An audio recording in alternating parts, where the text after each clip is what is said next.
This book is for people who did not fail at life. It is for people who succeeded. You did what you were supposed to do. You worked, took responsibility, built something stable, showed up for others, and made choices that made sense at the time. You didn't drift. You didn't give up. You didn't waste your life. And yet, somewhere along the way, life stopped responding. The effort is still there, but the return is smaller. Achievements no longer bring the satisfaction they used to. Stability feels more like maintenance than fulfillment. And enjoyment, when it appears at all, feels brief and fragile. What makes this especially hard is that nothing is obviously wrong. From the outside, life looks fine. Sometimes it even looks impressive. There is a career, a family story, a sense of having done things the right way. That is why the emptiness feels so confusing. It doesn't come from failure. It comes from success that no longer feeds you. Many people carry this quietly and with a lot of guilt. They tell themselves they should be grateful. They wonder what kind of person feels empty after doing everything right. Some start blaming age. Others assume this is just how life is supposed to feel from now on. But this experience is not a character flaw, and it is not a loss of motivation. It is a very common stage of adult development, one that has been studied, measured, and observed across decades. At a certain point, the brain stops responding to effort, reward, and achievement in the same way. The systems that once made pushing forward feel meaningful begin to change. Not because something is broken, but because they are no longer designed to reward the same things. The question shifts, often without words. It is no longer, how much more can I do? It becomes, why am I doing all this now? This book is about understanding that shift. It is about why life can feel empty even when it looks successful, and why that emptiness is not the end of enjoyment, but the signal that enjoyment needs a different foundation. You are not here to start over. You are not here to erase your past or reject what you built. You are here to understand why joy stopped arriving the way it used to, and how it becomes possible to feel engaged with life again, not through more effort, but through a different relationship with meaning, attention, and choice. This is not about fixing yourself.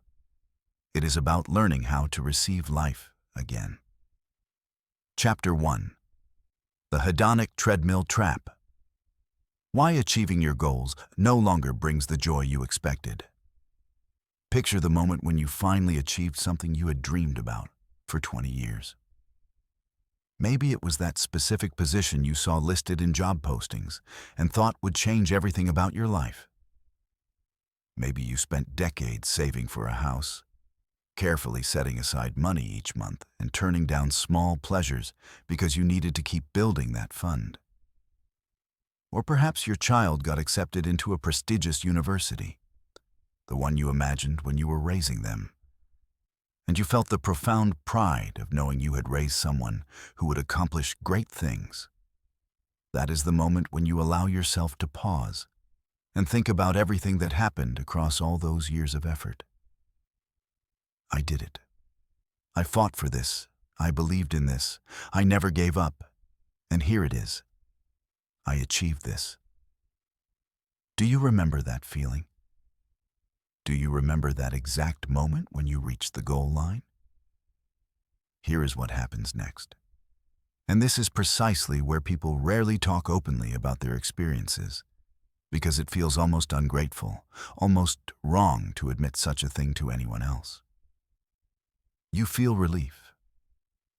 Yes. You may feel a wave of genuine pride washing through you as you pause to recognize that you actually did accomplish this major goal.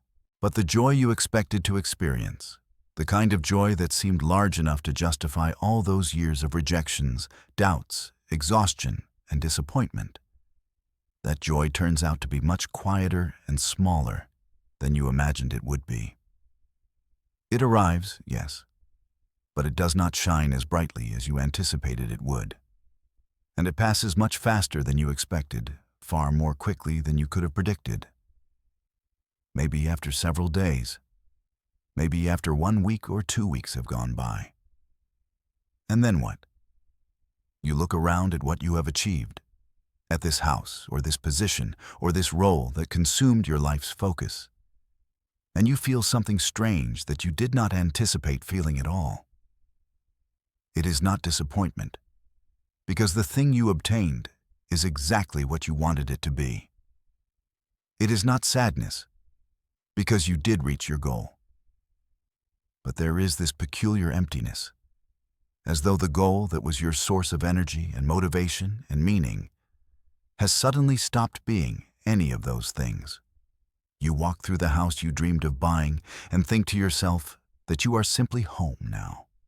You sit in the office in the position you once longed for and think that you are here now. And then a thought arrives that might make you slightly uncomfortable. So, what comes next? This question can be unsettling in ways you did not anticipate when you were still climbing toward the goal.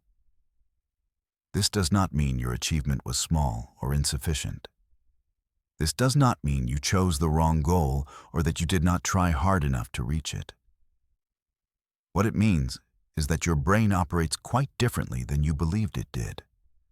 And this is not your fault or your personal failing. This is simply how the human nervous system has been designed to work by evolution and time.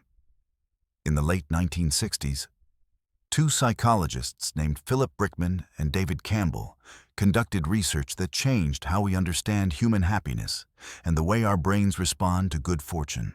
They studied a group of people who had won significant lottery prizes. People who suddenly received large sums of money, enough to completely restructure their entire lives. They also studied people who had experienced serious accidents that left them permanently disabled. The logic seemed straightforward and obvious. If money and material security make people happy, then lottery winners should remain happy forever. If tragedy and physical limitation make us unhappy, then disabled individuals should remain in a state of deep despair and misery, because their situation would never improve. But here is what they actually discovered, and the findings surprised nearly everyone in the field. Lottery winners experienced intense happiness for several months after their windfall. They purchased possessions they had always wanted, they traveled to places they had only imagined, and they felt a freedom from financial worry that was genuinely joyful. But then something shifted in a subtle and predictable way. Their level of happiness gradually returned. It came back down to approximately the same level where it had been before they won the lottery. Yes, they had more money. Yes, their lives were materially improved in concrete ways. But their subjective feeling of happiness, what psychologists call subjective well-being, drifted back to normal baseline levels. They adapted to their new financial reality the same way people adapt to a new apartment. Initially, everything feels remarkable and exciting, but after a month or two, it becomes simply the place where you live. They adapted to their new income and new possessions and new status the way humans adapt to everything. Their brain essentially said to them, "All right, here is your new normal. Thank you for the upgrade. But I am going to need something even larger or more significant to make me feel genuinely happy again." Yet that part of the research was not the most striking finding that emerged from this work. The exact same pattern appeared with the disabled individuals. After their accidents, they experienced deep despair and depression and profound grief. They moved through all the stages that psychologist Elizabeth Kubler-Ross describes: denial, anger, bargaining, depression, and eventually acceptance. But here is what the researchers discovered in their follow-up. Over time, their brains adapted and their level of happiness returned to roughly normal baseline levels. not because their physical situation had improved. Their disabilities remained exactly the same as before. But because the human brain possesses this remarkable ability to adapt, to locate new sources of meaning and pleasure, to reassess what matters most to it. A person does not remain in deep despair simply because their life has changed fundamentally. They find ways to adapt, ways to locate new sources of satisfaction, new people to connect with, new small joys to experience. This phenomenon became known as hedonic adaptation, or in popular language, the hedonic treadmill or the happiness treadmill. And here is the key paradox that most people miss. This mechanism is not something that you need to fix or overcome, the way many self-help books suggest. This is actually a clever and efficient way that your brain ensures survival and motivation for the species. Think about it logically for a moment. If you remained in a state of complete euphoria every single time you achieved something good, if that feeling of accomplishment never faded away or diminished, then you would have no drive to pursue anything else. Why would you search for new challenges or take on new difficulties if you already felt completely satisfied and fulfilled? Why would you work to improve your life if it already felt perfect? Your brain understands, on a deep level, that striving and dissatisfaction and the hunger for something more. These are the forces that drive evolution, that propel development, that create progress. Because of this biological wisdom, your brain designed an adaptation system.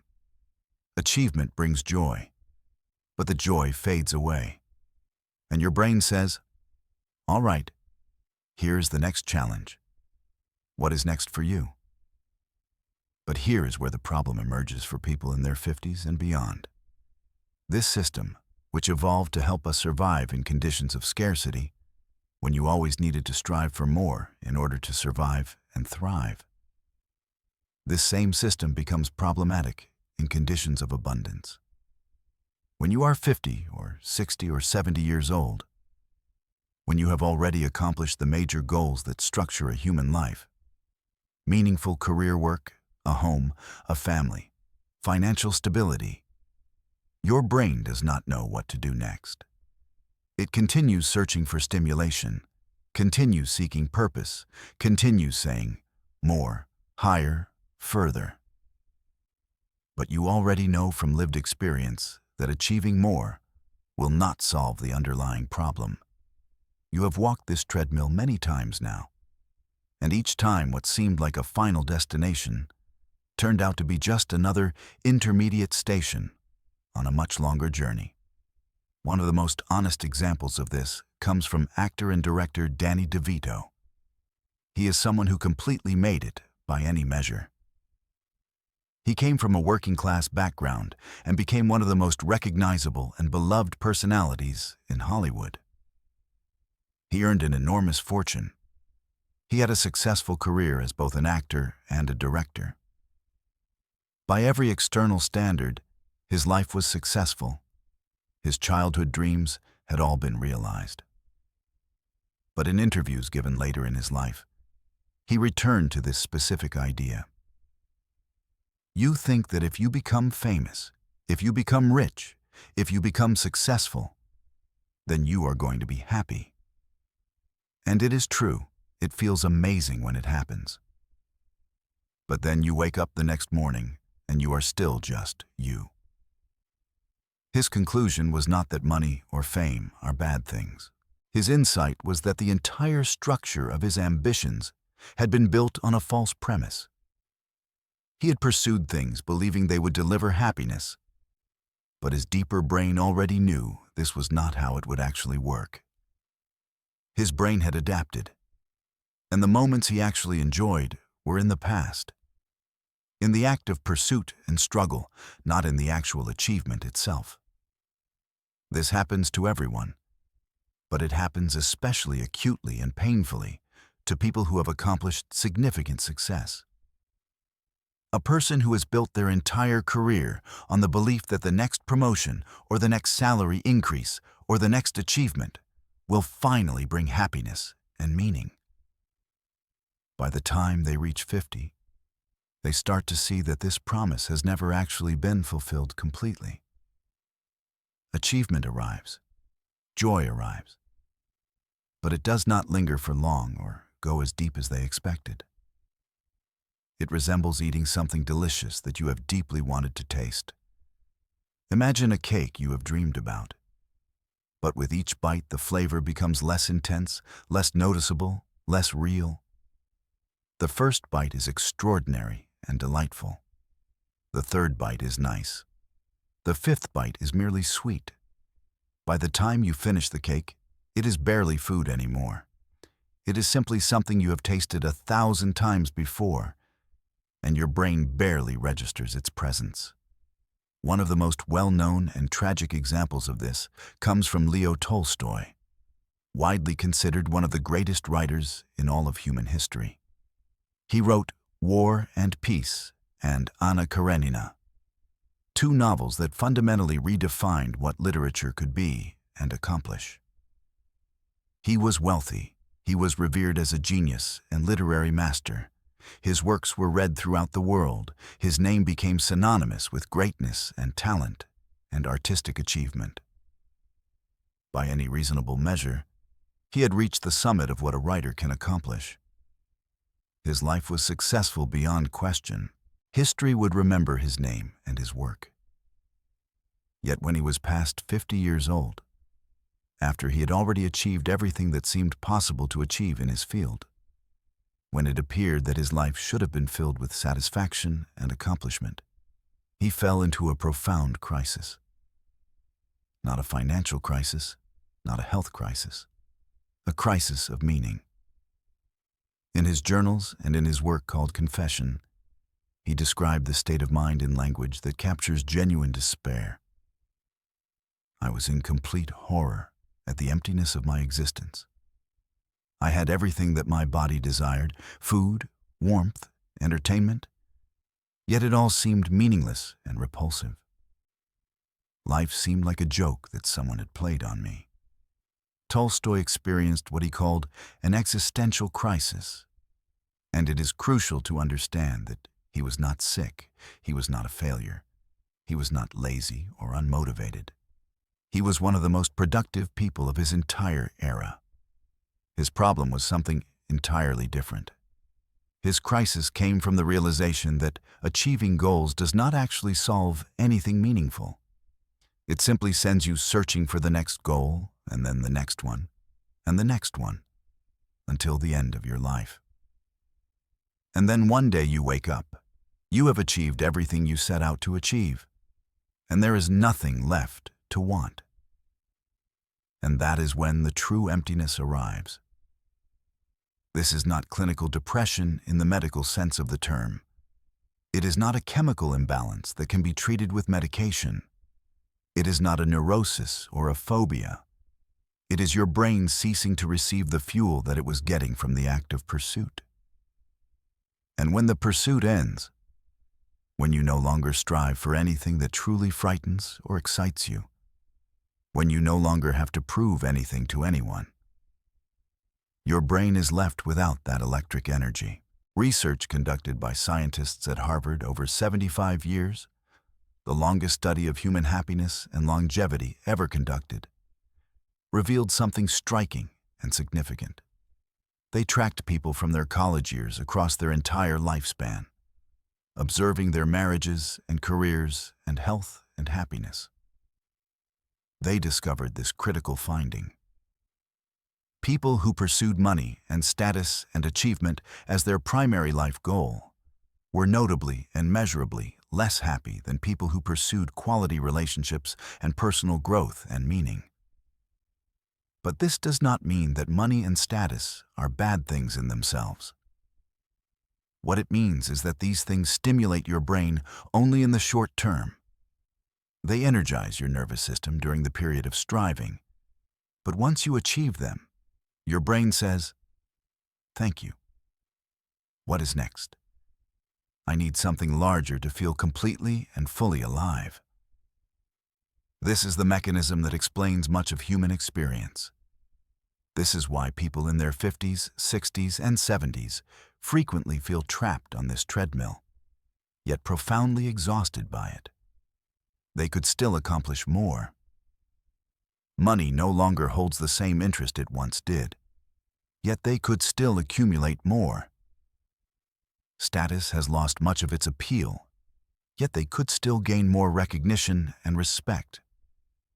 They could keep on striving, keep on struggling, keep on climbing the same ladder that has defined their lives. But their intuition, that small, quiet voice within them, tells them something different. Why bother? You already know from experience that acquiring this will not mean what you hoped it would mean. It will not fill the emptiness that you feel inside. And it is this realization, this very awareness, that brings both relief and a kind of sorrow all at once. Chapter 2. The Identity Crisis at 50 Bihuao. When achievement means the loss of self. You spent the last 30 years being something specific. Maybe you were a manager, a leader, someone who solved problems and directed other people and made decisions that mattered to the organization. Or maybe you were a mother first, not just raising children, but building your entire identity around that role, around the belief that you were needed, that you were essential, that without you, things would not function. Or perhaps you were the provider, the one who built something stable and reliable, the one everyone could count on to be steady and strong. These roles became more than just what you did. They became who you were. They structured your days. They defined your relationships. They answered the question that every human being asks themselves: who am I? And then something shifted. Your children grew up and needed you less. You retired, or your role changed, or your industry transformed. And suddenly the thing that gave you purpose every single day simply was not there anymore. And in that absence, something unexpected happened. A question emerged that you had not really asked yourself in decades. Who am I now? This moment, this identity crisis that arrives in your 50s and 60s, is one of the most powerful and least discussed passages of human development. Psychologists have studied it, measured it across decades, and documented it with precision. It is not something you invented. It is not a personal failing or weakness. It is a stage that nearly everyone passes through when the structures that have held their life together suddenly become less relevant or disappear entirely. Consider for a moment what identity actually is from a psychological perspective. Your identity is not some fixed, permanent thing that you are born with. It is constructed. It is built through the roles you play, the relationships you maintain, the things you accomplish, the place you occupy in other people's lives. A teacher is not just someone who knows information. A teacher is someone who shapes young minds, who is needed, who has authority and influence. A parent is not just someone who provides. A parent is someone whose child depends on them, whose love is essential, whose presence makes all the difference in someone else's survival. Executive is not just someone who works.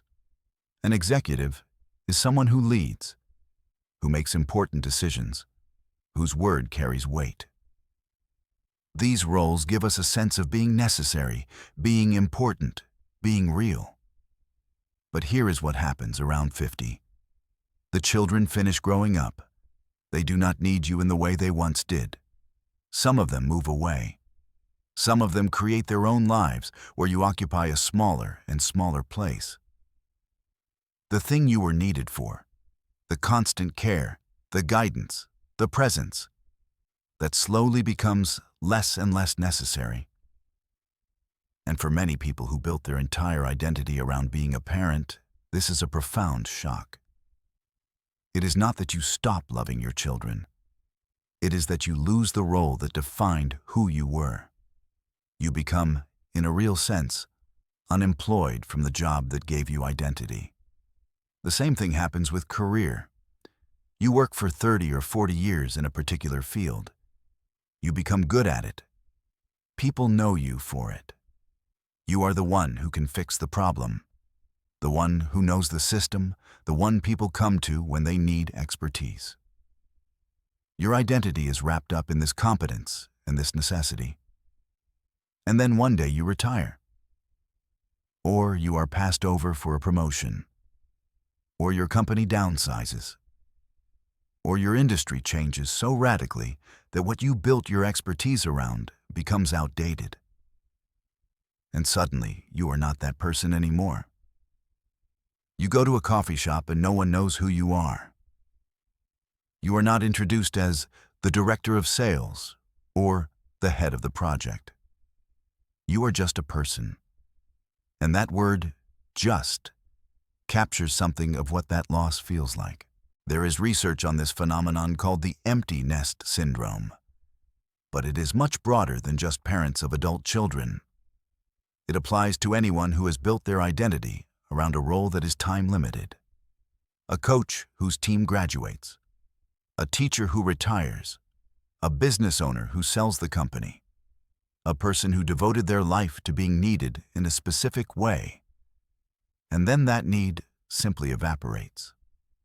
In one study conducted by psychologists tracking people through this transition, they found that people in their 50s who experienced a significant loss of role identity reported depression and anxiety at rates comparable to clinical depression, even though they did not meet the diagnostic criteria for a depressive disorder. What they were experiencing was something different. It was a loss of self. The person they understood themselves to be had disappeared, and they did not know who was supposed to exist in that person's place. One remarkable example of this comes from the actress Bette Davis. She was someone who achieved extraordinary success and recognition. She was talented, she was admired, she was necessary to the film industry in a real and measurable way. But she also struggled immensely during the periods when her career was shifting, when she was no longer being offered the roles that had defined her, when her identity as the beautiful young leading lady was being replaced by something else. In her autobiography, she wrote about the terror of this transition, the terror of no longer being the thing that she had organized her entire life around being. This crisis is particularly acute in modern Western culture because we tend to build much more of our identity around what we do, our jobs, our roles, our functions, than people in many other cultures do. In some traditional societies, identity is more connected to family lineage or community standing or spiritual practice. But in American and European culture particularly, if you ask someone who they are, they will often answer with what they do. I am a teacher. I am a doctor. I am a mother. I am a manager. These are not just descriptions of activities. They are descriptions of identity, of essential self. The problem emerges when you reach the age when that activity is no longer the central organizing principle of your life. And you realize that you never built a self that existed independent of that role. You built a self that was the role. And now that role is gone, and you do not know who you are. This is different from the hedonic treadmill we discussed in the previous chapter. That was about the brain's chemical reward system adapting to achievement. This is about something deeper. It is about the structure of self, about the answer to the fundamental question, who am I? And when that answer has been the same for 30 or 40 years, and suddenly that answer no longer works, the disorientation can be quite profound. Consider the story of a woman we will call Margaret. Margaret spent 35 years raising her 3 children. She did not work outside the home by choice. She believed that being a present and engaged mother was the most important work she could do. Her identity was entirely structured around this role. She was the person who knew everything about her children, their fears, their dreams, their struggles. She was the person who was needed. She was the person who made the difference in their lives. Her value, her importance, her sense of being essential, all of it flowed from this single role. And then something shifted. Her youngest child finished high school and went to college. The others were already living their own lives, building their own relationships, solving their own problems. Margaret still loved them deeply, but they no longer needed her in the way they once had. They did not call every day. They did not come to her with their problems. They were, in fact, supposed to be becoming independent from her. That was the whole point of raising them. But Margaret had never asked herself, "Who am I if I am not needed?" She found herself in her kitchen on a Tuesday morning with nothing to do. The house was empty and quiet. There was no one to make breakfast for, no one to coordinate schedules for, no one who depended on her. And she felt a kind of panic that surprised her. Not sadness exactly, though there was sadness, but a deeper kind of disorientation. She did not know who she was supposed to be now. Was she still a mother? Yes, technically, but the active, daily, essential role of motherhood had ended. Was she a wife? Yes, but she had not really developed a strong, independent identity within that marriage. She had been the mother, and her husband was the provider, and that structure had worked for 3 decades.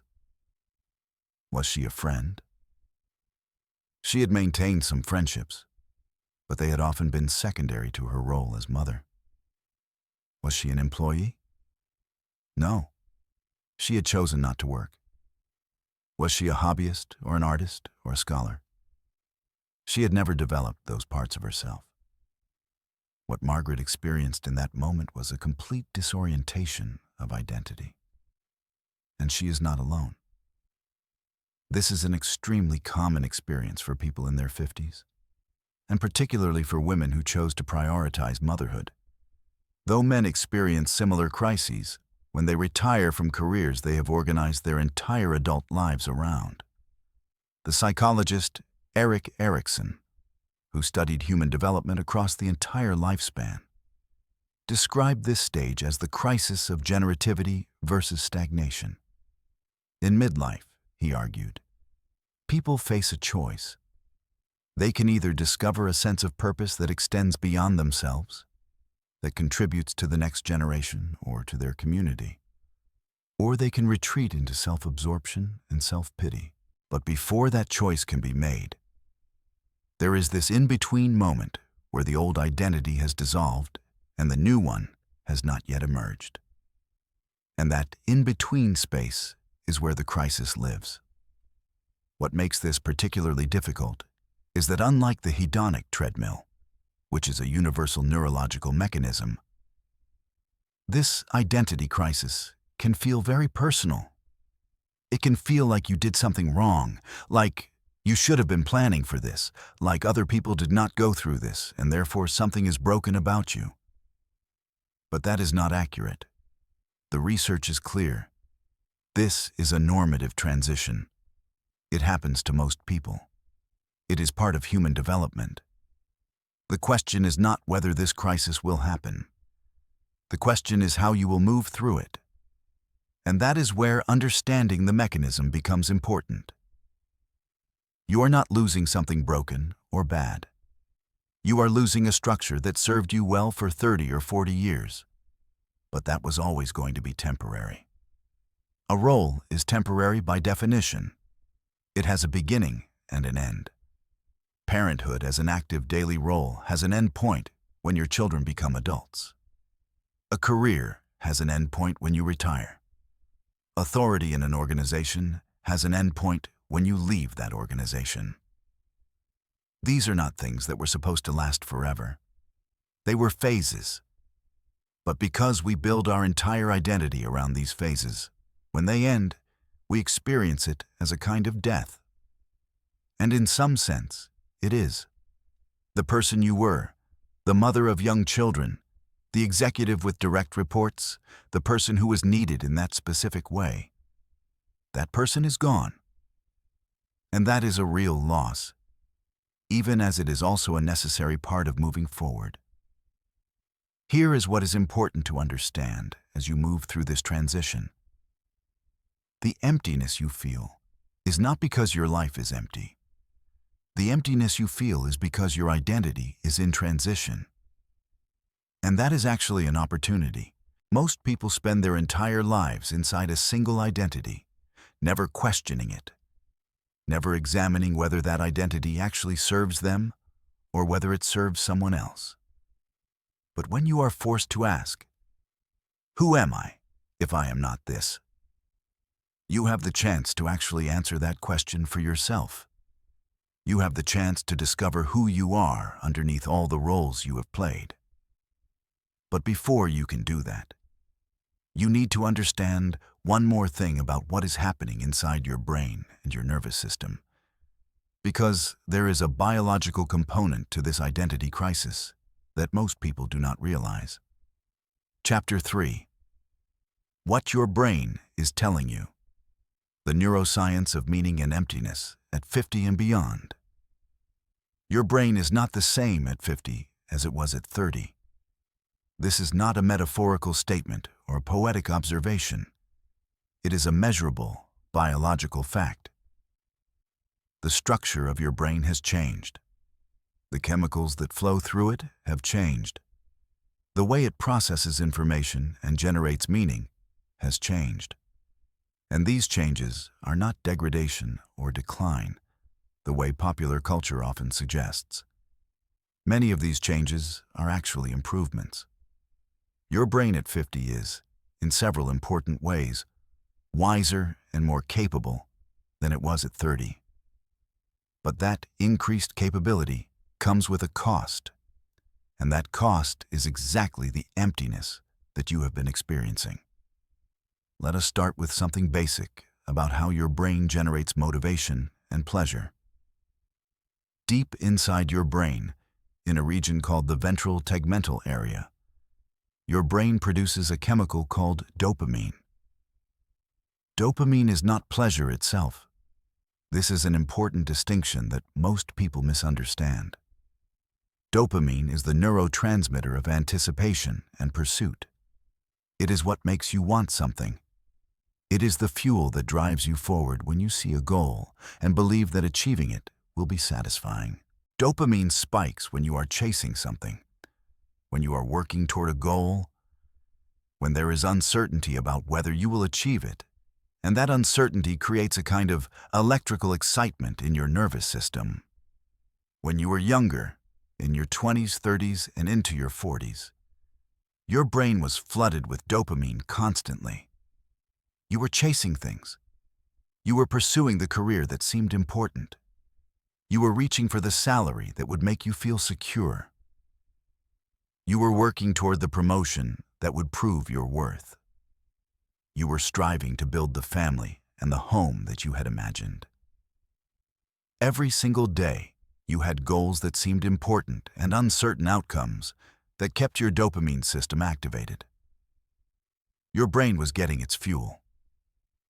But something changes around 50. Multiple things, actually. First, the dopamine system itself becomes less responsive. The receptors in your brain that receive dopamine signals become slightly less sensitive. This is not a catastrophic change. It is not like losing dopamine completely. But it is measurable and real. You need more stimulation to generate the same neurochemical response. The things that used to excite you do not excite you quite as much anymore. That promotion at work? You have gotten promotions before. You know what it feels like. Your dopamine system has adapted. That goal you are chasing? Your brain has chased similar goals many times, and it remembers that the satisfaction was temporary. Second, and perhaps more important, is what happens to your prefrontal cortex, the part of your brain that handles executive function, planning, and meaning-making. The prefrontal cortex continues to develop and refine itself well into your 50s, 60s, and beyond. And as it develops, it becomes better at seeing patterns. It becomes better at recognizing what actually matters and what does not. It becomes better at understanding the bigger picture and the longer-term consequences of choices. This is why your brain at 50 is in some ways wiser. It can see connections that your younger brain could not see.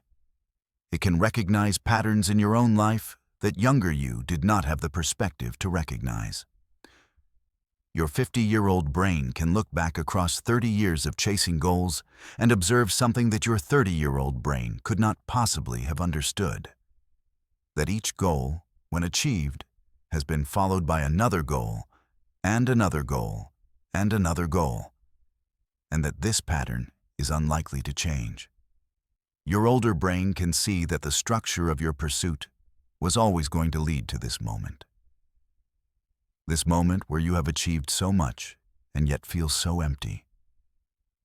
And this is where the crisis deepens. Because your younger brain did not know these things. Your younger brain could believe in the promise of the next goal because your younger brain had not yet learned that the promise was not reliable. But your older brain knows. Your older brain has the data. Your older brain understands, at a deep level, that more achievement will not solve the problem because achievement has never solved the problem in the way you hoped it would. This is not depression. Let us be very clear about this. Depression is a clinical condition where your brain is not producing enough of certain neurotransmitters, or your brain is not responding properly to the neurotransmitters it produces. Depression makes everything feel pointless and empty. The good things, as well as the bad things. If you had clinical depression, a sunset would feel as meaningless as a traffic jam.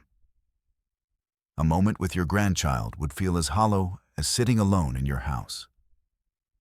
What you are experiencing is different. What you are experiencing is your brain telling you the truth.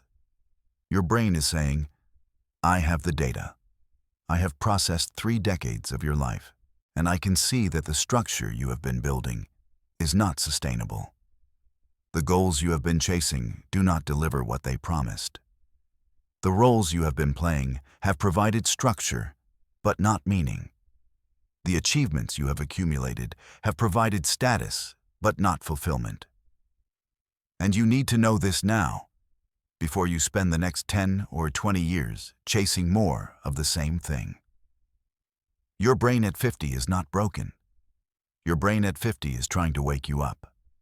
There is another neurochemical system that changes significantly around this age, and it is called the oxytocin system. Oxytocin is sometimes called the bonding hormone or the love hormone, and it is a key neurochemical in experiences of connection, belonging, and deep relationships. When you are younger, oxytocin is somewhat secondary to dopamine. You have goals, you have ambitions, and those goals and ambitions consume most of your attention and energy. But your oxytocin system is still active. You are forming relationships, you are building family connections, you are deepening friendships. These things happen alongside your more ambitious pursuits.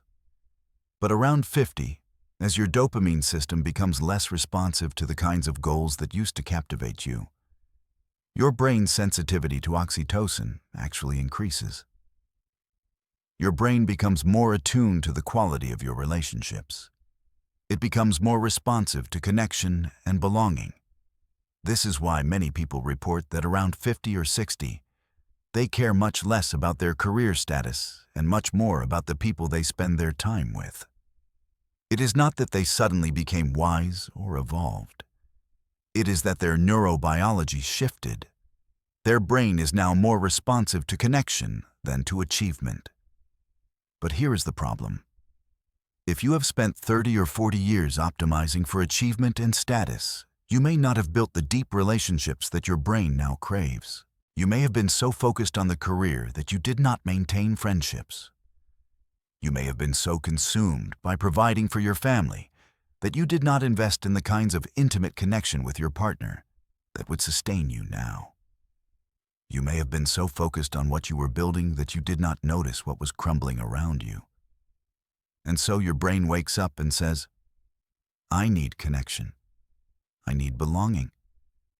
I need to know that I matter to people, not because of what I do or what I have achieved, but because of who I am. And if those connections do not exist or are not strong enough, then the emptiness that you feel is your brain telling you that something essential is missing. There is research from a laboratory led by neuroscientist James Fallon that studied the brains of people in midlife transitions. He found that people who were experiencing this kind of existential emptiness showed a particular pattern of brain activity. Reduced activity in the default mode network, the network associated with self-referential thinking and ego, and increased activity in regions associated with self-reflection and meaning-making. In other words, their brains were literally rewiring themselves away from the self-focused achievement orientation of younger years and toward a more reflective, meaning-oriented state. This is not pathology. This is development. This is your brain becoming more sophisticated and more aware. But it can feel like pathology if you do not understand what is happening. The Harvard study of adult development, that 75-year study that followed people throughout their entire lives, revealed something crucial about what actually sustains happiness and health across the entire lifespan. The researchers found that the people who remained healthiest and happiest in their later years were not the people who had achieved the most success or accumulated the most wealth. They were the people who had maintained warm, close relationships throughout their lives. The quality of your relationships at 50 is a better predictor of your health and happiness at 70 than your cholesterol level at 50. Think about that. Your relationships matter more to your future than your biology. But most people spend their lives doing the opposite. They invest in their careers, they accumulate wealth, they achieve status, and they neglect the relationships that are actually going to sustain them when the career ends and the achievement stops mattering. And then, at 50 or 60, when their brain suddenly becomes more attuned to the importance of connection, they realize they may have let those connections atrophy. This is what the emptiness is telling you. It is not telling you that you made a mistake. It is not telling you that your life is bad. It is not telling you that you should feel guilty. What it is telling you is that your brain has completed enough development and lived enough experience to recognize that the structure you have been living inside of is not aligned with what actually sustains human flourishing. Your brain is telling you that there is a gap between how you have been living and how you need to live if you want the rest of your life to feel meaningful. Think about the nature of existential questions. A 30-year-old might ask, how do I get ahead? How do I achieve more? How do I build the life I want? These are all forward-moving, future-oriented questions. But a 50-year-old asks different questions. What does this all mean? Am I living according to my actual values or according to what I thought I was supposed to want? Who do I matter to, and do they matter to me? What will I regret if I do not change? These are questions about meaning and alignment and authenticity. And these questions are not produced by depression or dissatisfaction. They are produced by a brain that has enough perspective and enough data to see your life clearly. The neuroscientist and researcher James Clear has written about something called the identity shift that often happens around 50. He describes it as the moment when people shift from being primarily oriented toward achievement and accumulation to being oriented toward meaning and contribution. And he suggests that this is not a failure of motivation or a loss of ambition. It is an upgrade in what your brain considers worth pursuing. There is also something important happening with your sense of time at this age. When you are 25 years old, 50 seems infinitely far away. You have, in your subjective experience, an almost unlimited amount of time. This is why young people can afford to waste time, to pursue things that do not matter much, to put off the things that truly matter. Time is abundant, but when you reach 50, your remaining time becomes more real and more finite. You cannot avoid the awareness that you have already lived more than half your life, probably considerably more than half. And this awareness changes everything. Your brain is not being pessimistic when it notices this. Your brain is being realistic. And that realism is actually a gift, even though it does not feel like one. It is a realization that your time is finite, and therefore, what you do with that time actually matters. The emptiness you feel is partly the disorientation of having your timeline shift from unlimited time ahead to finite time remaining. That is a significant neurological and psychological shift. But here is the crucial part, the part that most people miss.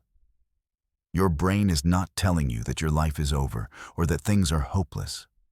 Your brain is telling you that the structure you built is no longer serving you. And structures can be rebuilt. Identities can be reconstructed. Lives can be reimagined. You are not at the end. You are at an inflection point. You are at the moment where your brain is offering you an upgrade, an opportunity to align your life with what you actually value, with what actually sustains you, with what will actually matter when you look back on your life. The question is whether you will listen to what your brain is trying to tell you, or whether you will try to ignore it and push forward on the same treadmill, hoping that this time the destination will finally satisfy you. Chapter 4. The Meaning Deficit. Not a life deficit. The difference between an empty life and a life without purpose. There is a distinction that most people never learn to make. And it is the distinction that will change everything about how you understand what you are experiencing right now. The distinction is this. There is a difference between having an empty life and having a life that is lacking in meaning. These sound like the same thing, but they are profoundly different. And understanding the difference might be the most important realization you have in the next decade of your life. An empty life is a life where nothing happens. It is a life where you are isolated, where you have no relationships, where you contribute nothing, where you experience little joy or connection or purpose. An empty life is objectively barren. You could look at an empty life from the outside and say, yes, this person has very little. But that is not your life. You do not have an empty life. You have a full life. You have relationships. You have accomplishments. You have a history. You have people who know you and care about you. You have contributed to the world, whether through your work or your family or your community. Your life is not empty. What you are experiencing is something different. What you are experiencing is a life that is lacking in meaning, a life that is full of content but empty of purpose. And that is actually an important distinction because it means your problem is not that you have nothing. Your problem is that what you have does not feel like it adds up to something that matters. Psychologist Viktor Frankl survived the Nazi concentration camps during World War II. He spent years in one of the worst places humans have ever created, starving, working, watching people die every day. And he noticed something remarkable in those camps. Some people survived, not just physically, but with their humanity intact. They did not lose their dignity or their capacity to care about other people or their sense of meaning. And other people broke, not because conditions were worse for them, but because they had lost any sense of purpose or meaning. They could not answer the question, why should I continue living? What does this suffering mean? And without that answer, they simply gave up. Frankl wrote about a fellow prisoner who had believed that he was going to be rescued by a certain date. The man talked about it constantly. He was going to be rescued on this date, and then his suffering would end. But the date came and went, and no rescue arrived, and the man died. Not from disease or starvation, but because the meaning he had constructed, the belief that his suffering had a purpose, had been taken away from him. Without that meaning, he could not continue. This observation led Frankl to develop what he called logotherapy, which literally means healing through meaning. His central insight was that the most powerful human need is not for happiness or pleasure or even survival. The most powerful human need is for meaning. A human being can survive almost anything if they have a sense that their suffering has a purpose, that their life means something, that they are contributing to something larger than themselves. And here is what is crucial. Meaning is not something that happens to you. Meaning is something that you create. It is something that you choose. It is something that emerges from the alignment between what you are doing and what you actually believe matters. This is what the psychologists call congruence, the alignment between your actions and your values. When your life is congruent, when what you are doing matches what you believe matters, then the life feels meaningful even if it is difficult. But when your life is incongruent, when you are spending your days doing things that do not align with what you actually care about, then the life feels empty, even if it is full of activity and achievement and material success.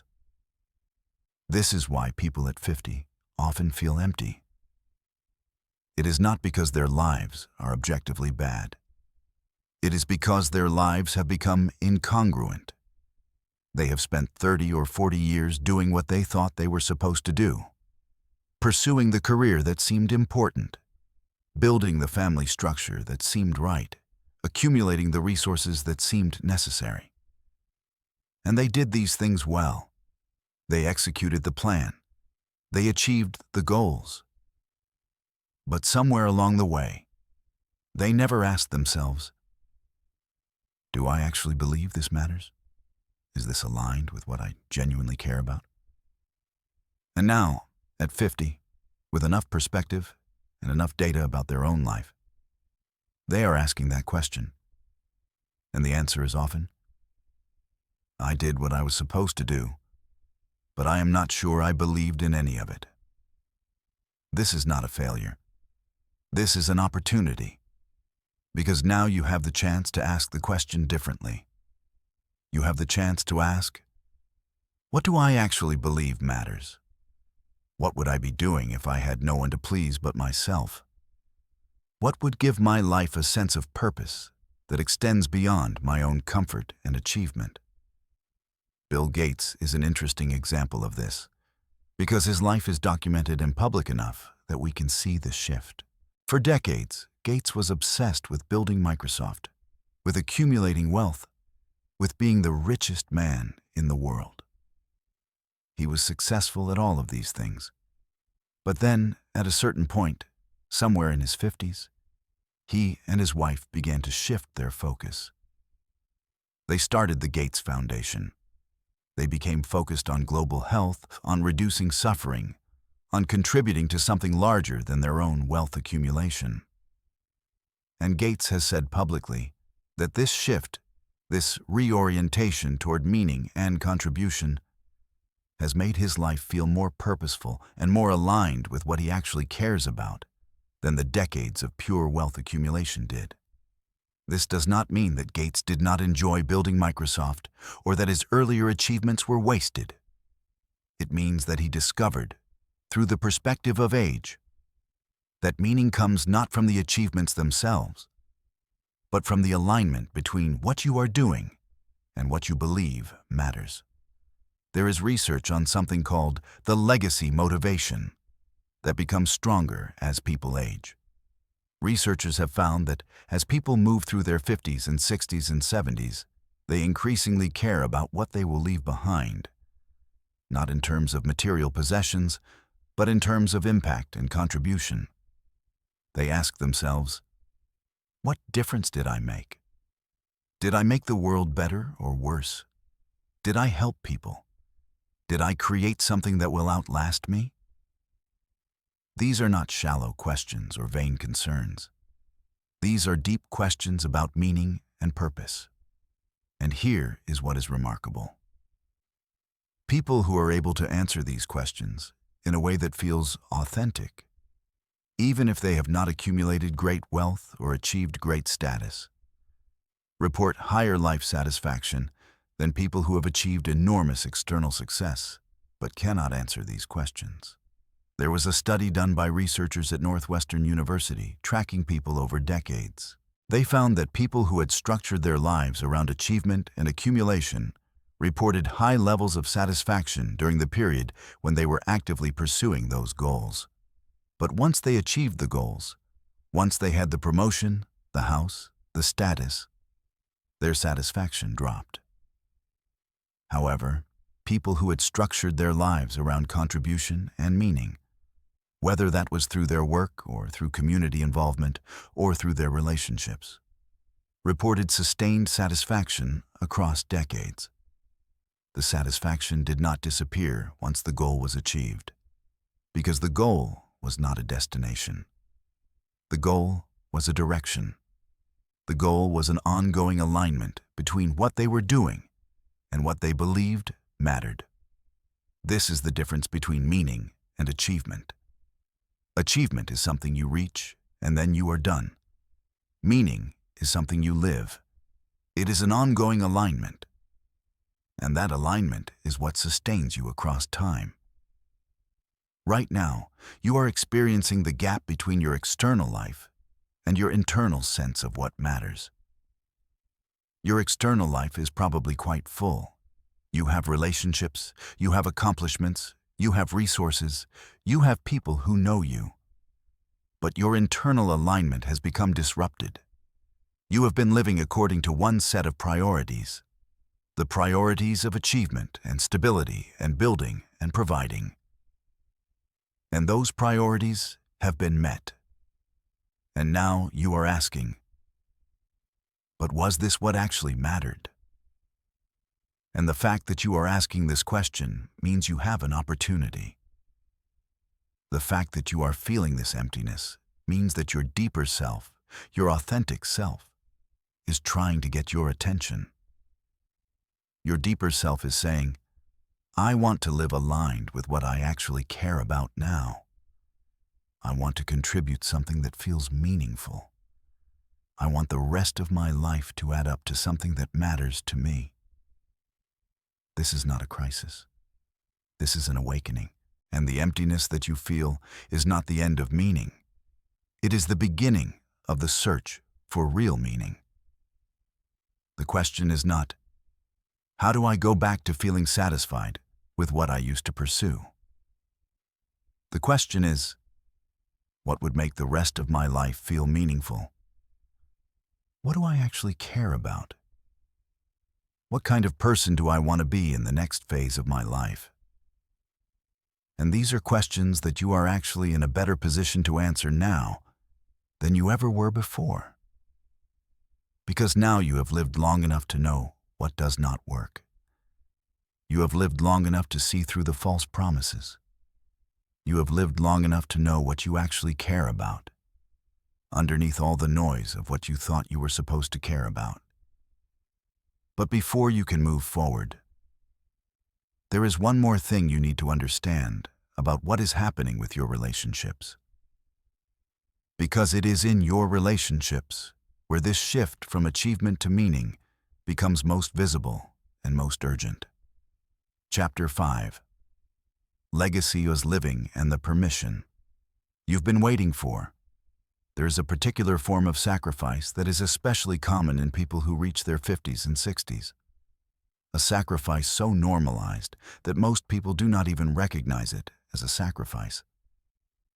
It is the sacrifice of living your own life in service to the idea of legacy.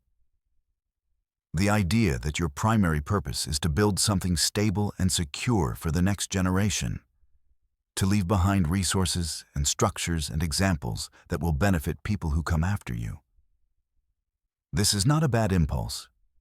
Generosity toward your children and grandchildren is noble. But there is a version of this that crosses a line. A version where you stop living in the present because you are so focused on building for a future that may never arrive, or that will arrive when you are no longer here to enjoy it. Consider the story of a man we will call Richard. Richard spent 40 years in a career he did not particularly love. He worked in finance, a field that paid well and offered stability. He chose it initially because he wanted to provide for his family. His children needed education. His wife wanted security. The mortgage needed to be paid. These were real obligations, and Richard took them seriously. He showed up every day. He did the work. He climbed the ladder as much as he could, not because he was passionate about finance, but because each promotion meant more money, and more money meant more security for his family. By the time Richard was 50, his children were grown. They had gone to good schools. They had gotten good jobs. They had moved into the world and built lives of their own. But Richard kept going in the same direction. He kept working in a field he did not love. He told himself he was building wealth, a nest egg that would secure his retirement, that would leave something for his children, that would ensure no one in his family would ever struggle. But his children did not need his nest egg. They were self-sufficient. And Richard's wife, when she was honest with herself, would have preferred Richard to be home and present rather than working 60-hour weeks to accumulate more money that they did not particularly need. At 55, Richard retired. He had the nest egg. He had the resources. He had done exactly what he set out to do.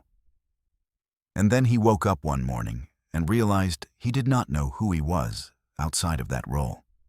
He had spent 40 years building a life for others, and he had not built a life for himself. He had no hobbies, no passions, no friends outside of work. His marriage had become a structure rather than a relationship. He was essentially a stranger in his own home, and his own home did not particularly need him. Richard is not unique.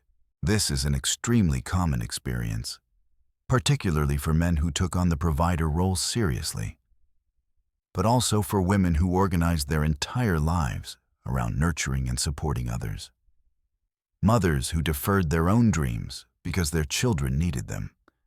People who stayed in jobs they hated because their families depended on the income. The pattern is the same. You sacrifice your own life in service to obligations that may have been real at one point, but that no longer exist in the same way.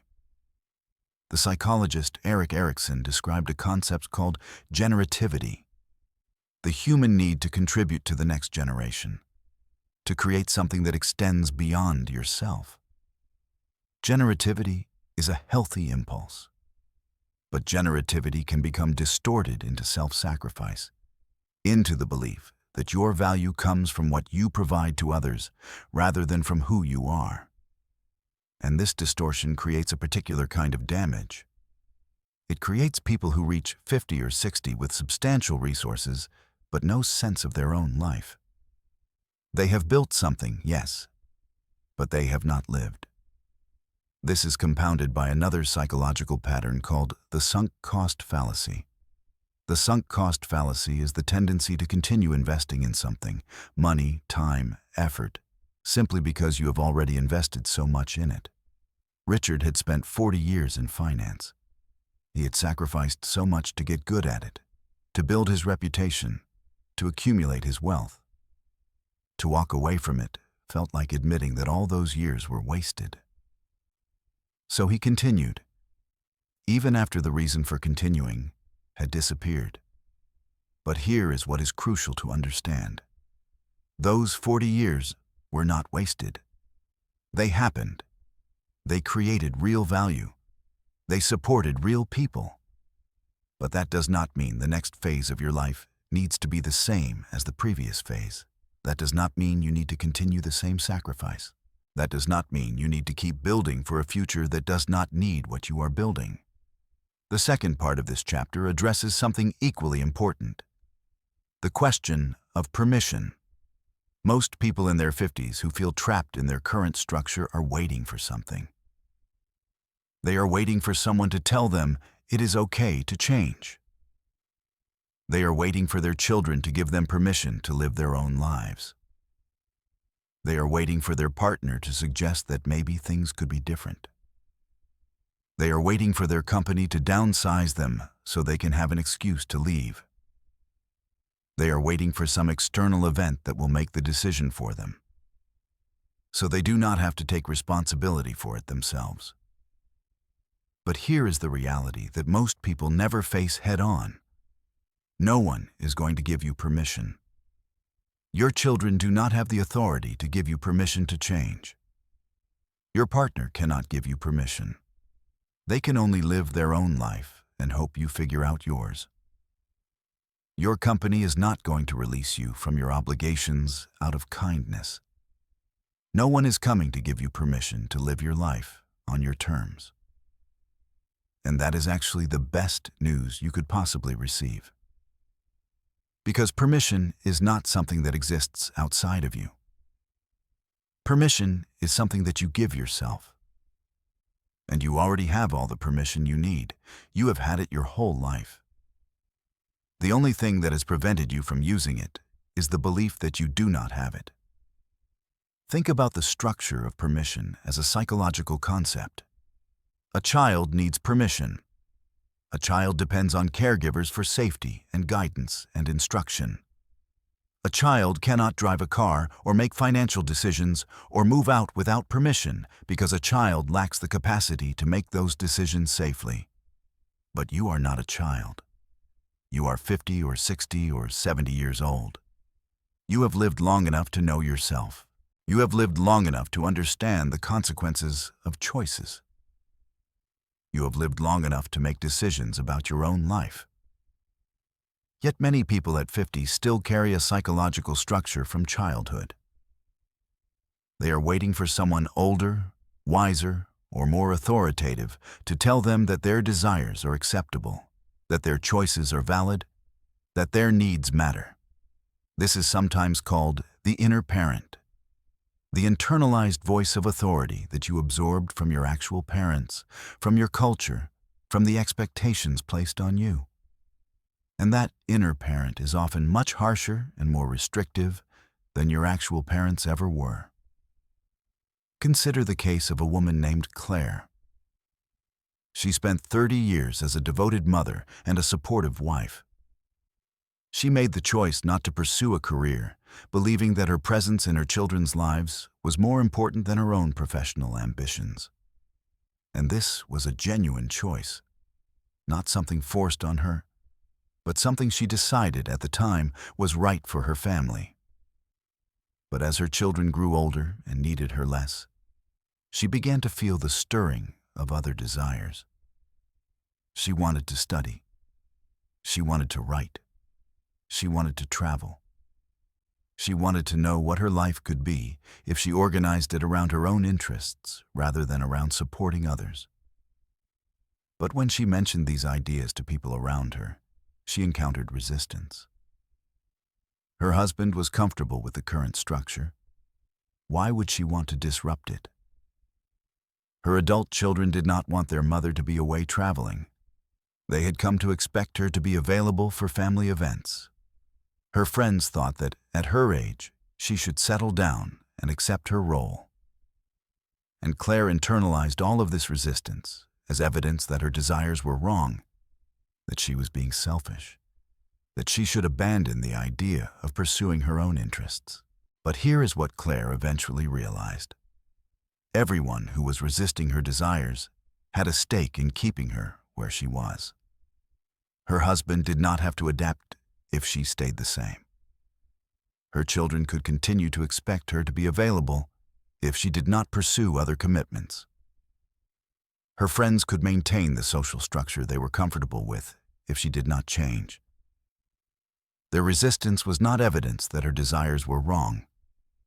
Their resistance was evidence that changing would disrupt the current arrangement. And of course it would, because the current arrangement was designed for her to serve others, not for her to live her own life. Claire made a choice. She decided that she did not need anyone's permission. She enrolled in university courses while her children were adults. She took a solo trip to Europe. She started writing a blog about her experiences. And she discovered something that surprised her. When she started living her own life, the people around her did not actually fall apart. Her marriage actually improved because she became more interesting and more engaged. Her children learned that they could survive without her constant availability. Her friends either adapted to the new version of her or they drifted away. And the ones who drifted away were the ones who had only valued her as a supporting character in their own stories. This is what happens when you stop waiting for permission. The people around you adapt. Some of them may push back initially, but most people are more resilient than you think. They can handle the disruption. And the people who cannot, the people who need you to remain unchanged so that your life structure supports theirs, those people will reveal themselves. And you will have the information you need to make decisions about those relationships. But the first step requires something simple and profound. You have to decide that you do not need anyone else's permission to live your life. You have to decide that the person whose permission actually matters is you. And you have to accept that this decision might create disruption, might create conflict, might require you to disappoint people who have come to depend on the version of you that was organized around serving them. There is a concept in psychology called differentiation.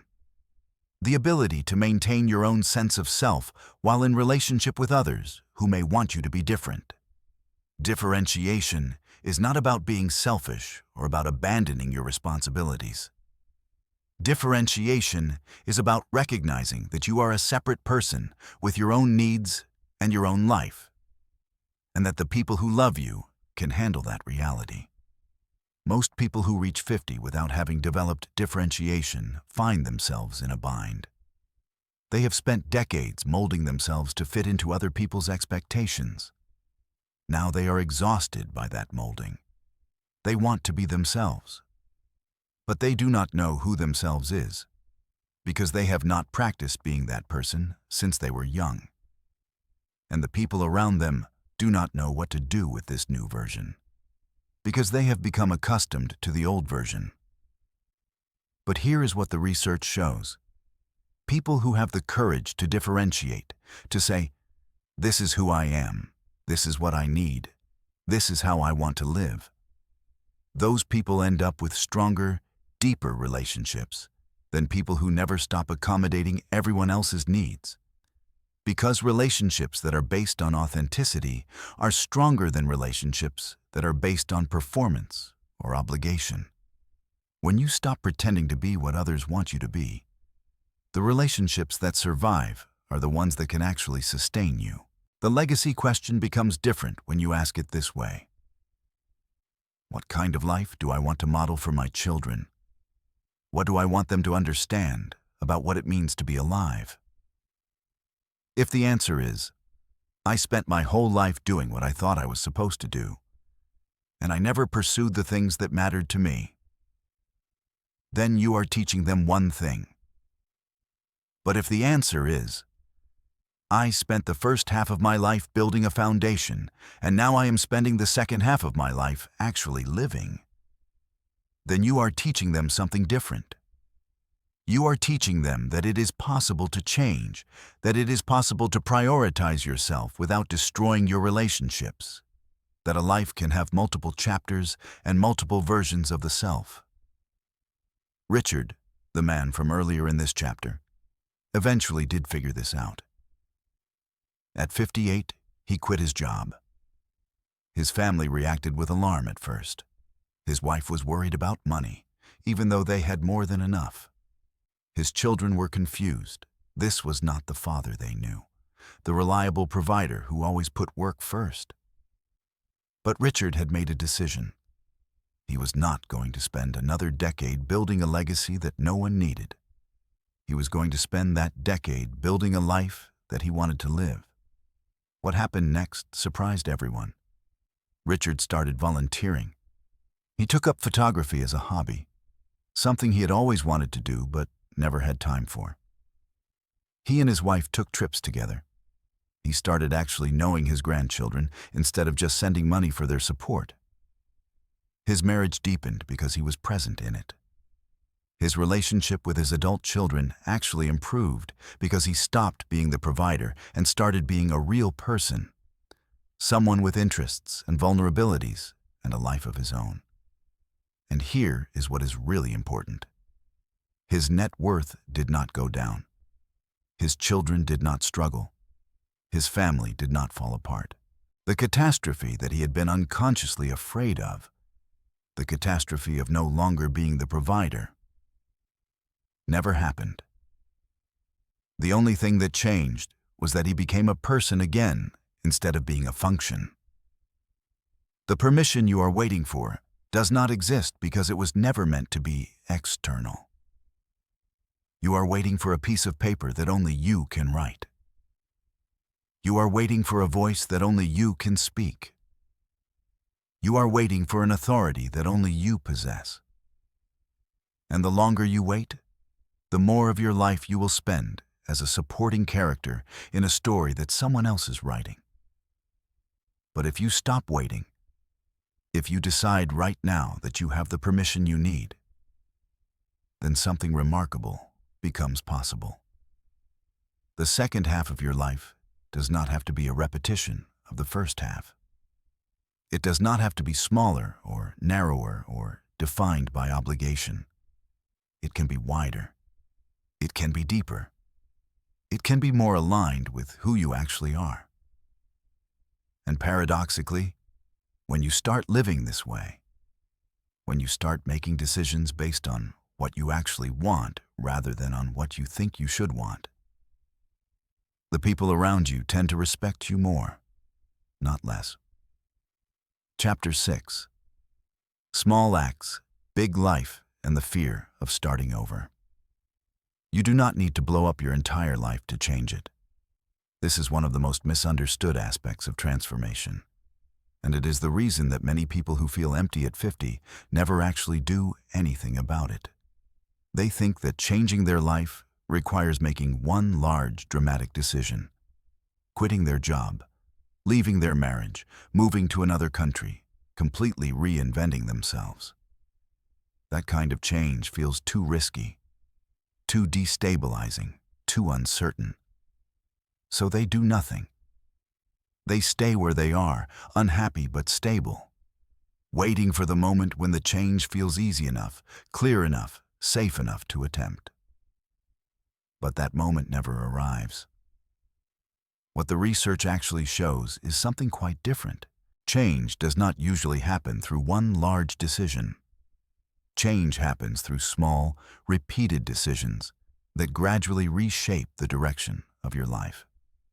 A psychologist named B.J. Fogg conducted decades of research on how habits form and how people actually change behavior. He discovered that the most sustainable changes are not the ones that require enormous willpower or dramatic life upheaval. The most sustainable changes are the ones that are so small they are almost unnoticeable at first. Fogg calls this approach tiny habits. The idea is simple. If you want to create a lasting change in your life, you do not try to transform everything at once. You identify one small behavior, something that takes less than 2 minutes, and you attach it to something you already do every day. Then you do that small thing consistently until it becomes automatic. And once it becomes automatic, you add another small thing. For example, a person might decide that they want to read more books, a goal that feels large and ambitious. So they think about how they will read 30 minutes every day, and they commit to that change. And for 2 weeks, they do read 30 minutes every day. But then something interrupts. A busy week at work, a family obligation, and they miss a day. And once they miss a day, the habit breaks. They feel like they have failed, so they stop trying. They go back to reading no books. But if instead they had chosen a tiny habit, I will read 1 page after I drink my morning coffee, that would work differently. 1 page takes maybe 2 minutes. It is so small that it does not require willpower to accomplish. It is attached to something that already happens every day, so they do not have to remember to do it. And because it is so easy, they do it even on busy days. They do it even when they are tired. A month later, they have read 30 pages. 3 months later, they have read 90 pages. And without making a dramatic decision or going through a difficult transition, they have created a new version of their life. One where they read regularly. This is how real change happens for most people. Not through willpower or motivation, but through the accumulation of small, consistent decisions that gradually shift the direction of your life. Think about what this means for someone at 50 who feels empty. You do not need to quit your job tomorrow. You do not need to make a sudden, dramatic change. What you need to do is make one small decision repeatedly that begins to align your life with what actually matters to you. Maybe that is taking a different route to work and stopping at a coffee shop where you sit alone for 15 minutes before starting your day. Maybe that is calling one friend you have not spoken to in years. Maybe that is taking an online course in something you find interesting, spending 20 minutes a day on it.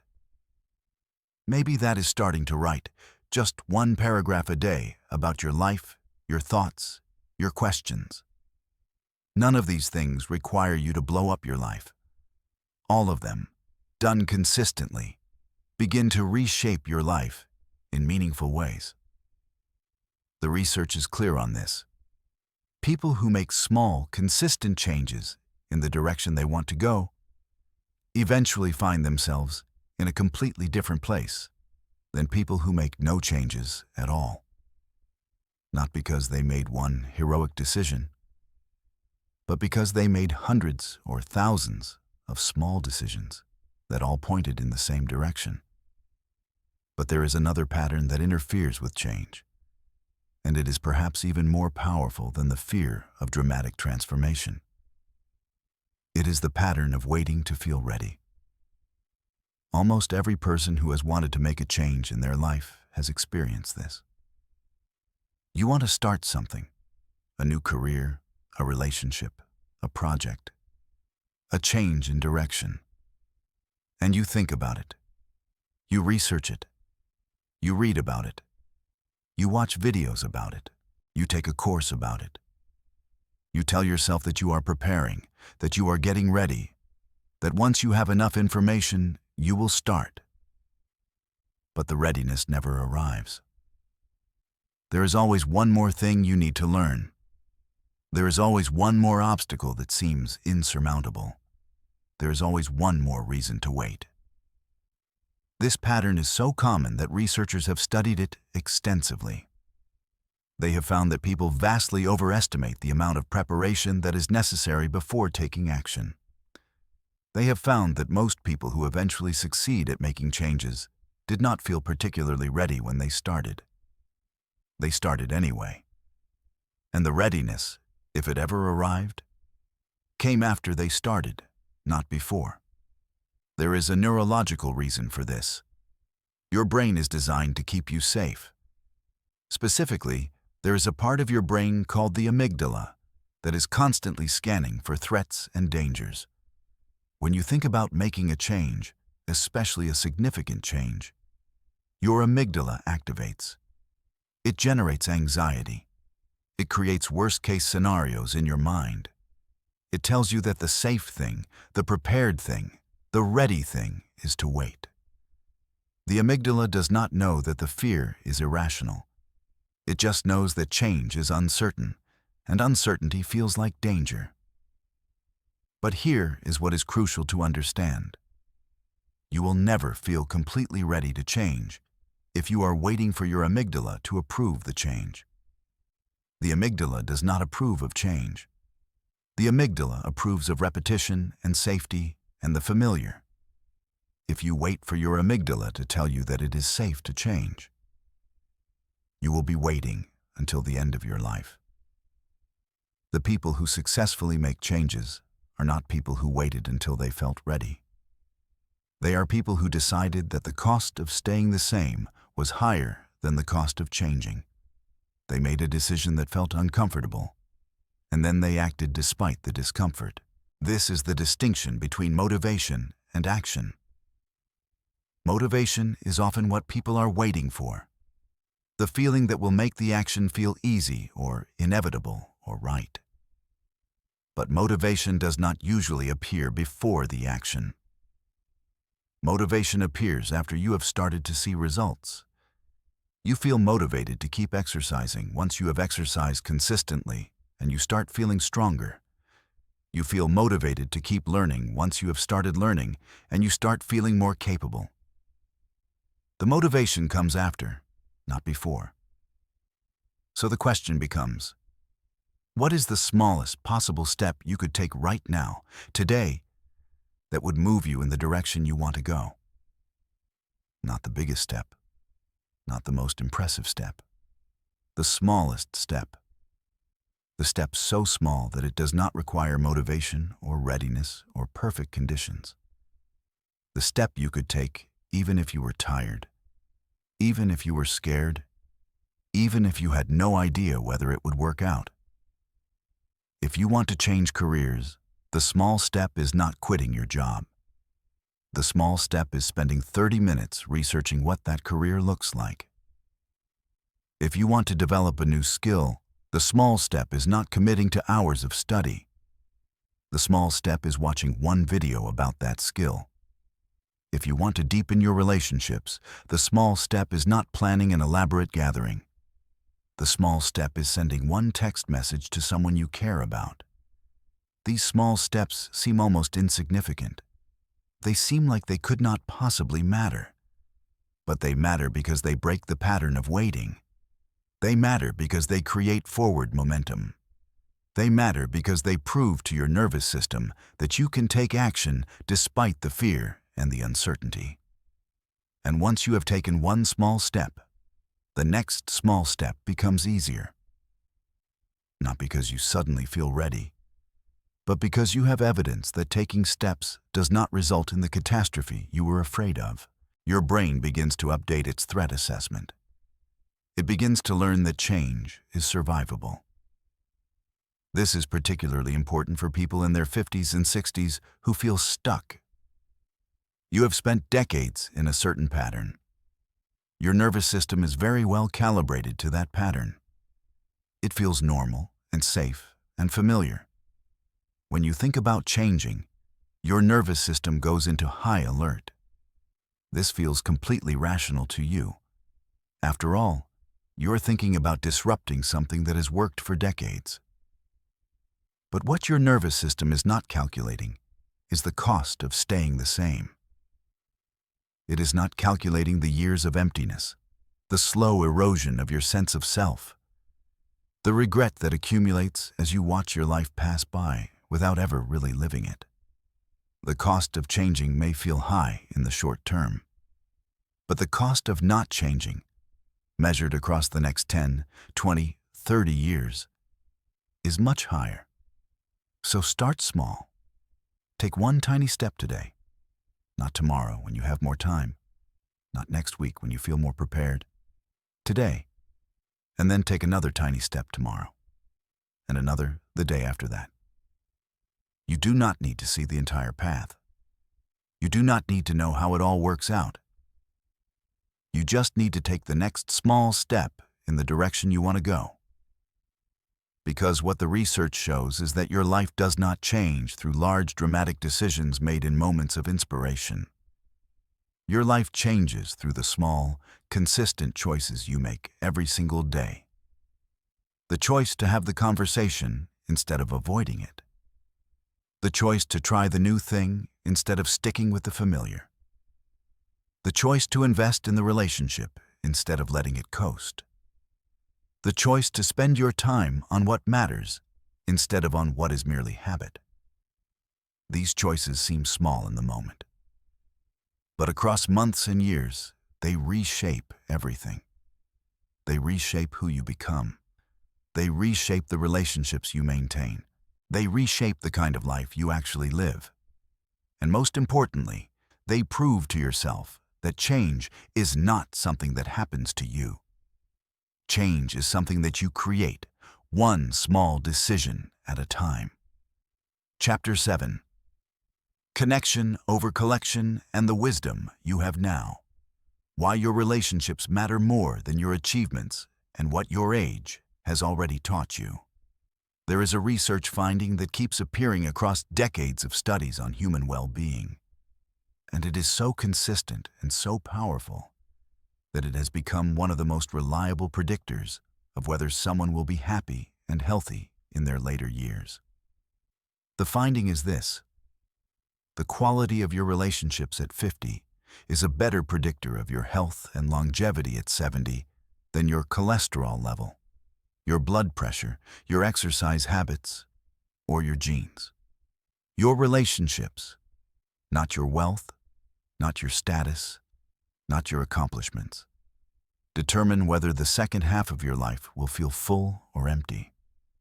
This comes from the Harvard Study of Adult Development, the longest and most comprehensive study of human happiness ever conducted. Researchers followed people from their college years through their entire lives, tracking everything: their careers, their relationships, their health, their happiness.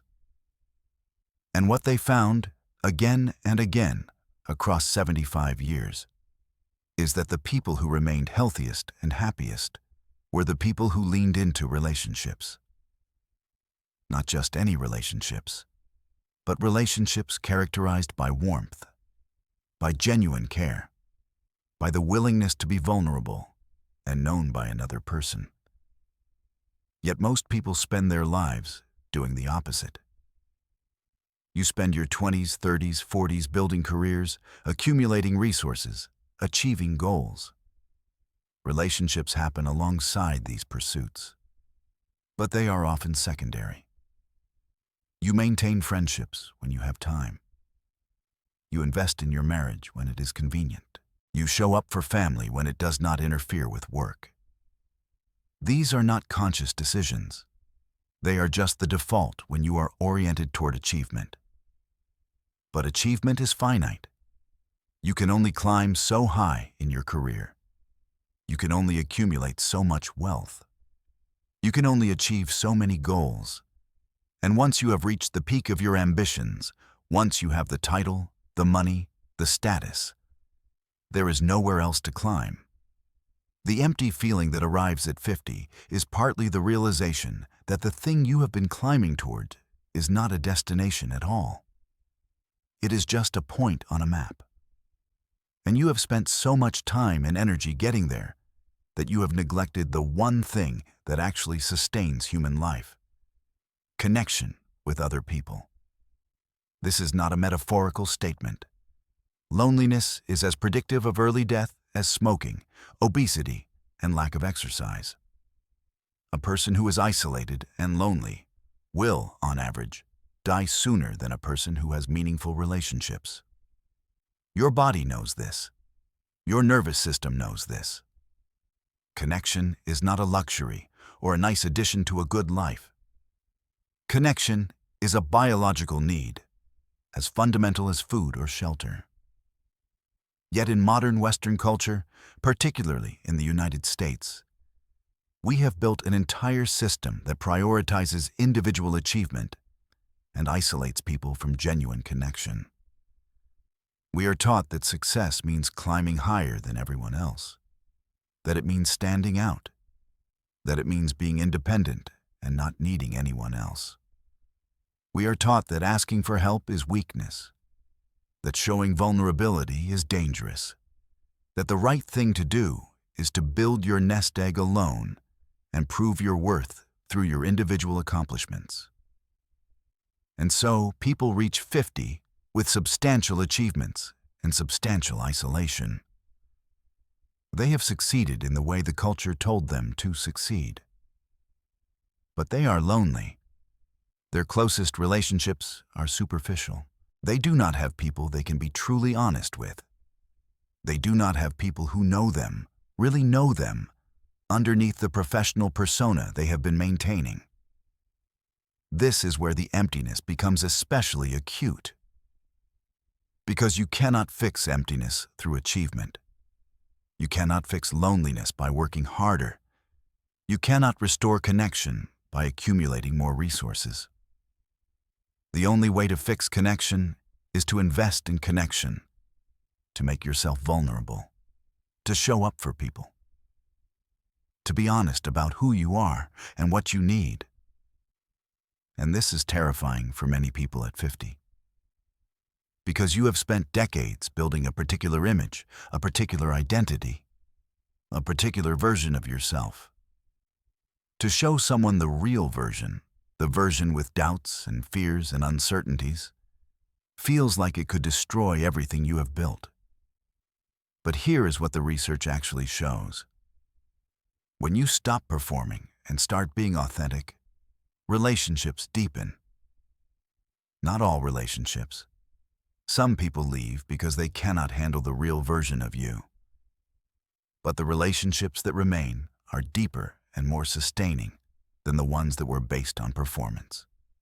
You end up with fewer relationships, but the ones you have actually matter. There is also something important about what happens with achievement at this stage of life. You have spent decades pursuing external validation, promotions, raises, recognition, status. You have learned to measure your worth through external measures. But at 50, something shifts. The people who are most satisfied at this point in their lives are the ones who have shifted from external validation to internal validation. They have learned to measure their worth not through what they have achieved, but through who they have become and who they matter to. This shift is not something you learn in school or through professional development.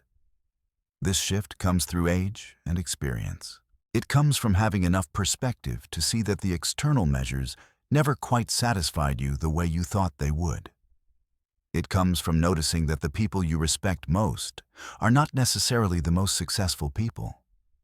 They are the people who are kind, who show up for others, who have learned to be content with themselves. And this brings us to what is perhaps the greatest gift of reaching 50. You have developed wisdom that younger people simply cannot have. Wisdom is not the same as intelligence. Intelligence is the ability to process information quickly and solve problems.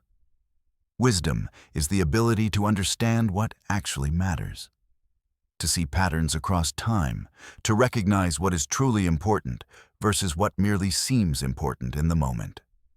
Your brain at 50 has processed 5 decades of human experience. It has seen relationships form and dissolve. It has seen achievements that seemed monumentally important turn out to be forgettable.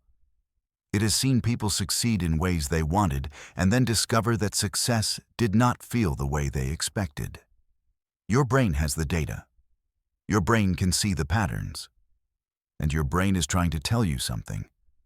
The things you thought mattered are not what actually matter.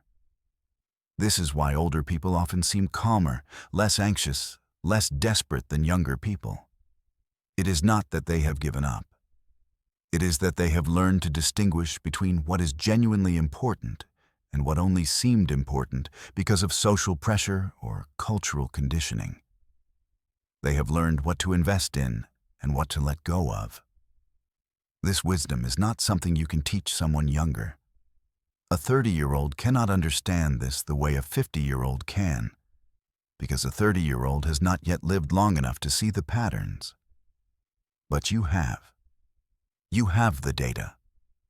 You have the experience. You have the perspective. And this is where your emptiness becomes useful. Your emptiness is telling you that the structure you built was based on the wrong priorities. It is telling you that you have been investing in the wrong things. It is not telling you that your life has been wasted. You have learned valuable things. You have accomplished real things. You have contributed to the world. But it is telling you that the next chapter needs to be different. The second half of a life can be oriented toward the things that actually matter. Relationships, growth, contribution, meaning. It can be oriented toward being rather than achieving. It can be oriented toward connection rather than collection. And the beautiful part is that you already have the wisdom to know what that looks like. You already know what matters. You have just been too busy to pay attention to it. Think about what brings you genuine joy. Not the joy of achievement, that fades quickly, but the joy of connection with someone who truly knows you.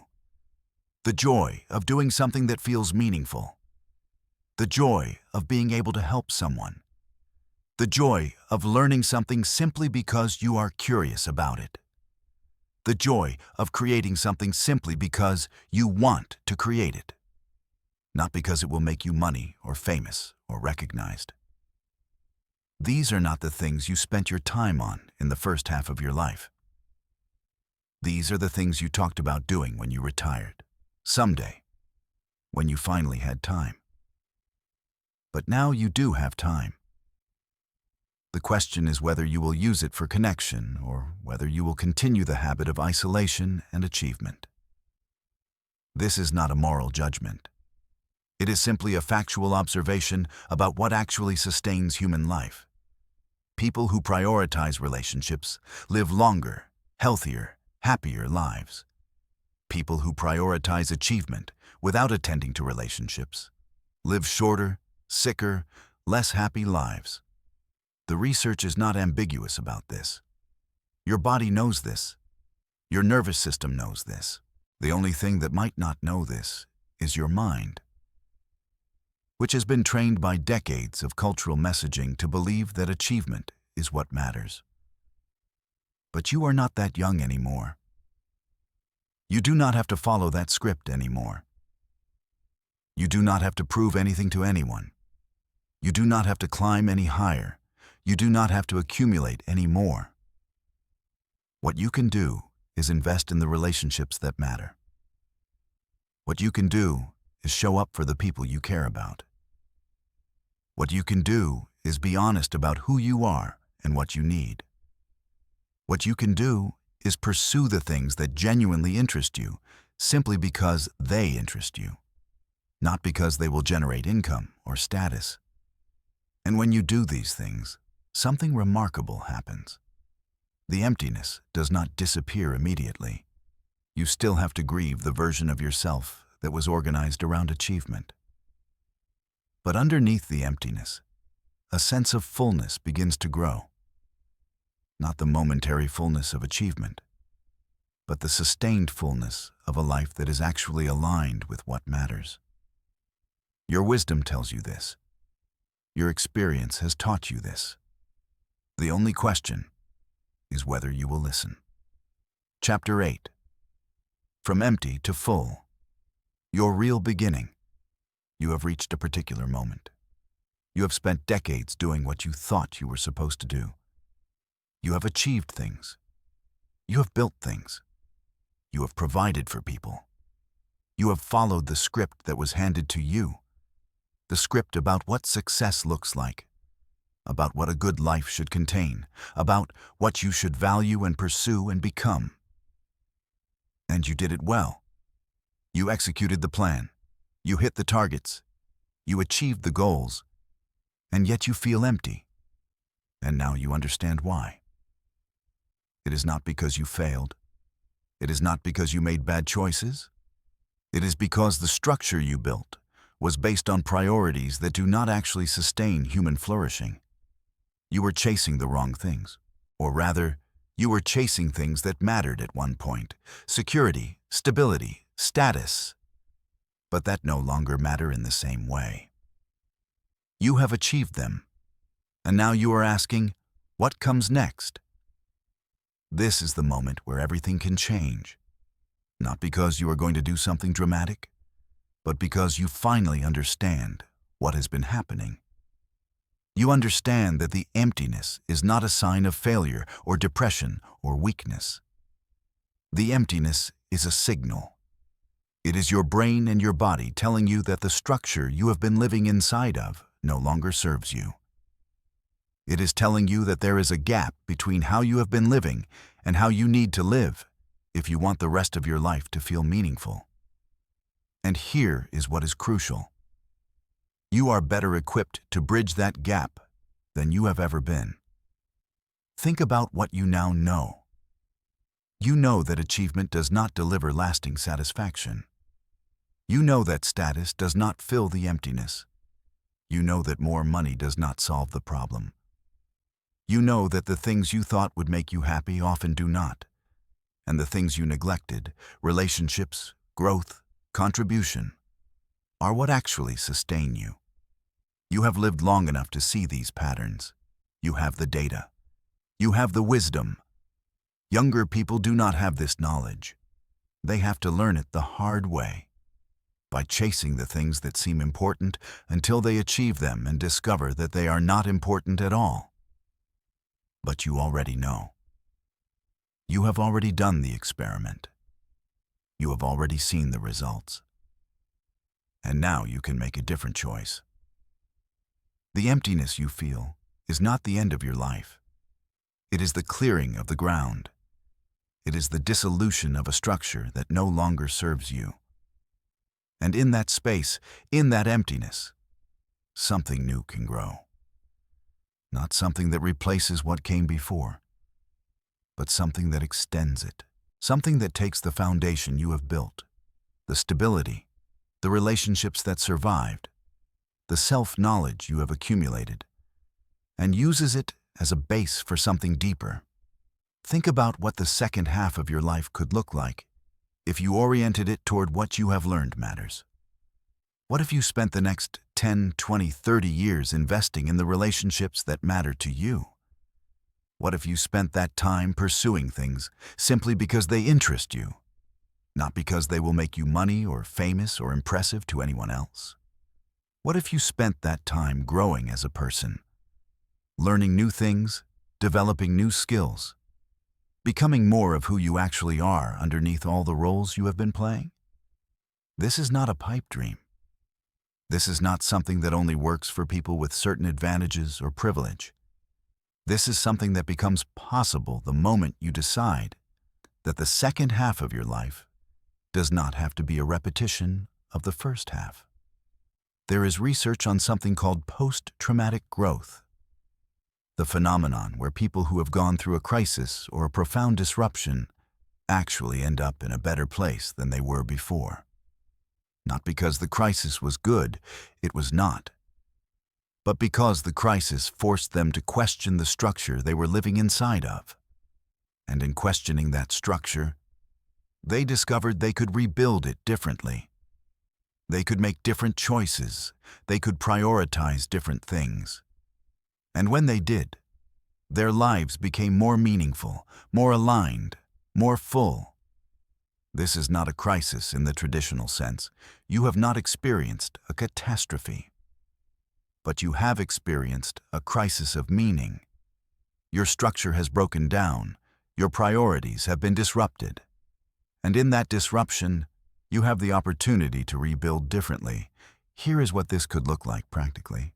It could look like finally having the conversation with your partner that you have been avoiding. The one about what you both actually want from the next phase of your life.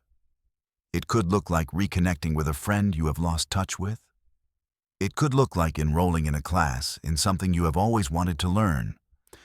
It could look like starting a project, something creative, something that matters to you, something that has no external reward but feels meaningful internally. It could look like volunteering your time toward a cause you care about. It could look like setting a boundary in your life, saying no to obligations that do not align with your priorities anymore. These are not dramatic changes. These are not revolutionary transformations. These are simply choices to align your life with what you have learned matters. And the remarkable thing is that when you make these choices, your life begins to feel different almost immediately. Not because everything changes, the external circumstances of your life may remain largely the same, but because the meaning underneath those circumstances shifts. The same house feels different when you are living in it intentionally rather than as an obligation. The same relationship deepens when you show up in it authentically rather than as a function. The emptiness you feel now is the space between the life you have been living and the life you could be living. The question is whether you will cross that space or whether you will stay where you are, waiting for permission, waiting for clarity, waiting for the right moment. But there is no right moment. There is only now. There is only this decision, made today, that you are not going to spend the rest of your life doing what you think you should do. There is only this commitment, made now, that the second half of your life is going to be different. Not smaller, not narrower, not resigned, but different, more aligned, more authentic, more full.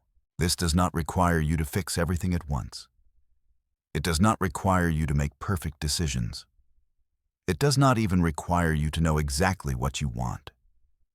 It requires only that you start, that you take one small step in the direction of what matters to you. And then another, and then another. And trust that as you move in that direction, the path will become clearer. Trust that your wisdom, the wisdom you have accumulated through 50 or 60 or 70 years of life, will guide you toward what actually matters. You have spent the first half of your life building a foundation. You have learned how to work. You have learned how to provide. You have learned how to be responsible. You have learned how to show up. These are valuable skills. These are valuable capacities. And now you have the opportunity to use them in service of what you have learned actually matters. Use your work ethic to pursue something meaningful to you. Use your capacity to provide, to contribute to something larger than yourself. Use your responsibility toward others in relationships that are authentic and mutual. Use your ability to show up for people and things that bring you joy. The rest of your life is not a continuation of the first half. It is not a slower version of the same thing. It is not a wind down or a fading away. The rest of your life is the second act. And you get to write it. You get to decide what it contains. You get to decide who you become in this act. And you have all the wisdom you need to make that decision well. The emptiness you feel is not a problem to be solved. It is an invitation to be answered. It is your deeper self saying, I am ready now. I am ready to live. I am ready to stop performing and start being. I am ready to stop climbing and start experiencing. I am ready to build a life that feels like mine, not like a script someone else wrote. And the answer to that invitation, the only answer that will bring you peace, is yes. Yes, I am ready. Yes, I am going to change. Yes, I am going to invest in what matters. Yes, I am going to become who I actually am, underneath all the roles and obligations. Yes, the second half of my life is going to be different. Because you have already proven that you can do hard things. You have already proven that you can commit to something and follow through. You have already proven that you can sacrifice and build and persist.